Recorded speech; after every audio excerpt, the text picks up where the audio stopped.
My name is Monica Welgus, and I'm a Senior Underwriter on the excess casualty team out of New York City. I'm co-lead of RISE, AXA's business resource group, focusing on the development of underrepresented races and ethnicities. It's a privilege to have a platform at work to feed my passion and impact change. This especially hits home for me, as my wife and I raise our African American sons. We know they will be seen as men far sooner than they become them, and sadly, their color alone could deem them a threat. But I hope to be part of creating a world where they're not forced to dim their light, but instead be fearlessly themselves. I'm proud of my new role, and I hope my sons will be one day as well. While it's certainly more responsibility on my desk, the ability to shape my day allows me to juggle both underwriting and my position at RISE US.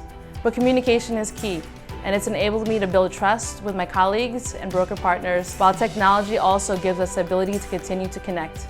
While I understand I can't change people's thoughts, the idea of planting a seed of change for the future is what fuels me, and I'm grateful to AXA for providing a platform for change and for believing in a more inclusive and diverse culture.